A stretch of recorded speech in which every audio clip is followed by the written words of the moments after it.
it was always going to be a bit tough, wasn't it, for Barca? Valencia weren't just going to roll over. In the first half, they had their chances, but in the end, the better team won.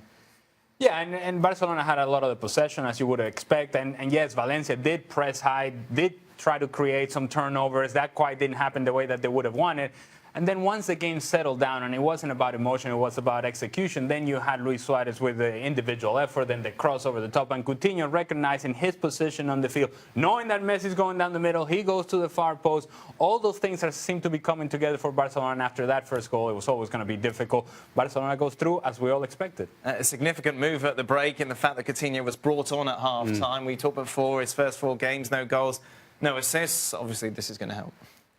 It's going to help. I don't think it helps playing him on the right-hand side. I mean, listen, at Liverpool, he always played on the left, coming inside and just scoring goals from all crazy types of angles. But, I mean, even though he did change the game a little bit, it was kind of a typical Barcelona performance. It was all about when Messi got on the ball.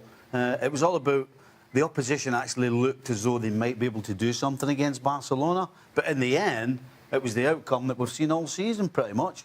Barcelona, at the end, comfortable. Why did Valverde start Gomez in this game ahead of Coutinho? I have no idea. I have no idea. We were joking about it as we were watching the game that when you think of André Gomez and you go to the training sessions, if they are asked to pick teams, he's probably the last one picked.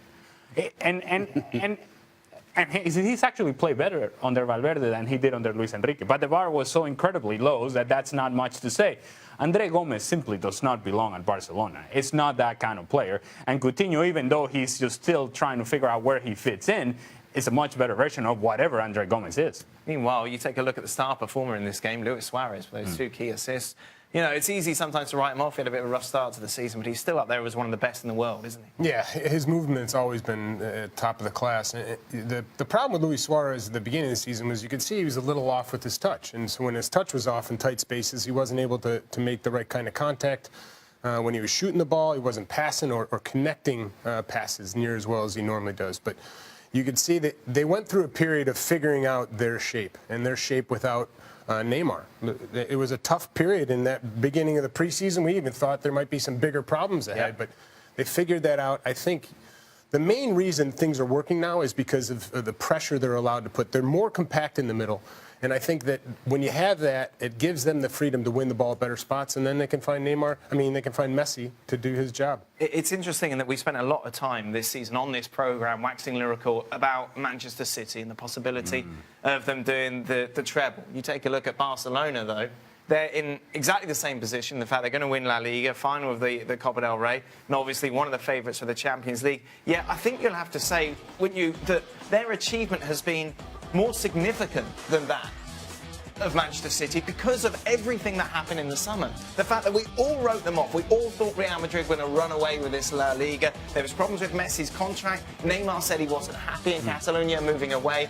Yet somehow they've come together. They've lost 1 game all season. That was against Espanyol in the Cup. And they're looking as dangerous as they have for many years. When we wrote them off, and we all did, it was off the back of the Spanish Super Cup. Yep. And yes, it's a preseason competition. That's when PK said this is the first time, isn't it, in 6 years that I'm going to say here that Barca are behind Real Madrid. Yes, and they were.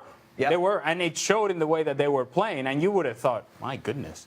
But what I think was important for Barcelona is that Ernesto Valverde, at that time, he could have had difficulties trying to get the confidence of the players up. He could have tried to, in some way, somehow, get Lionel Messi going. And maybe that wasn't going to happen. But Valverde was very calm, was very quiet. He simply said, you know what? We are going to work on our shape, on what we do. And from there, everything is going to give us more balance.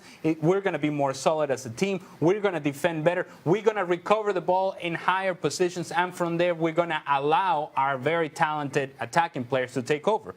Messi has been excellent. Yeah. Luis Suarez has come around. And then the rest of the team simply feed off of that. The confidence of this team early on in the season wasn't quite there. But they got a couple of results. And then they saw Real Madrid struggling. And when you see that going, then you're like, wait a minute. We're not that bad. We're not that bad. And we still got Lionel Messi.